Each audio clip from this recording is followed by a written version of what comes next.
This week could be known as Smash Your Keurig Week because there was a huge protest when the advertiser Keurig coffee maker pulled its advertising from Hannity because Hannity on Fox News was being very vocal defending the Senate candidate in Alabama, saying, hey, that thing with that 14-year-old, that was consensual, there was justifiable outrage. But now there's a backlash among Hannity viewers saying, how dare you? You've taken a side. And Keurig has come out and said, whoa, we didn't mean to take a side. We just thought this was just blatantly offensive. We didn't want to be associated with it.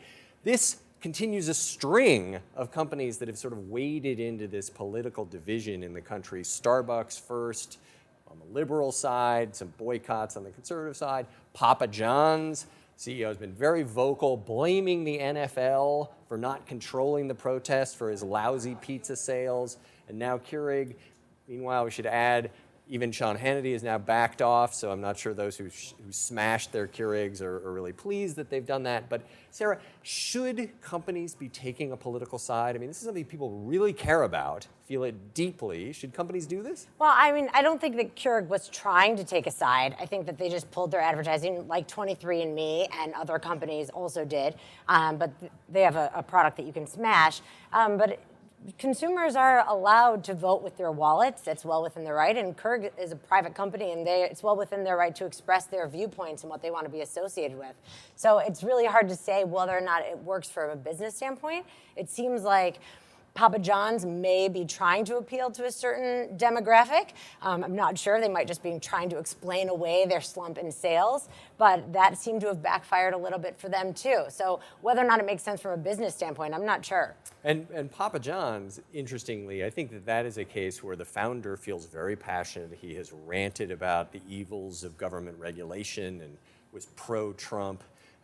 During the election, talked about that, so he has been out there. He's very much associated with the brand, so it's an easy step, I think, for them to take this position. But interestingly, 2 weeks after a conference call in which he slammed the NFL again, he has come out, and Papa John's is now saying, whoa, we actually support the players' right to protest. We look forward to working with them. And by the way, they had a little emoticon flipping off neo-Nazis. So they are clearly trying to say, hey, wait a minute, we may be supportive of some of these things, but not some other things that are happening in the country, which I think lots of Americans would say, well, thank goodness you're not supporting neo-Nazis. So it seems like some companies, they want to draw the line somewhere, but it's where it is. And I have to say, from a business perspective, long term, businesses have run the other way from any sort of political stance. And founders and CEOs, you're supposed to keep that stuff out.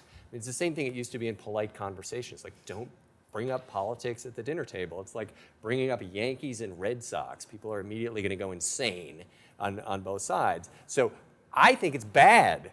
And yet, some of the things that have come up have been so core to what America used to be about. You can't blame people for saying, look, we draw the line here. It used to be individual issues where people felt like this was on the right side or the wrong side, and now it feels like this is on the Republican or the Democrat side. And it didn't always used to be that way, I think. So now whenever somebody takes a stance on any social issue, they're picking a side, a political side. Which I think is actually very important and problematic. And if the country is going to move past this, we actually have to start remembering what unites us instead of what separates us.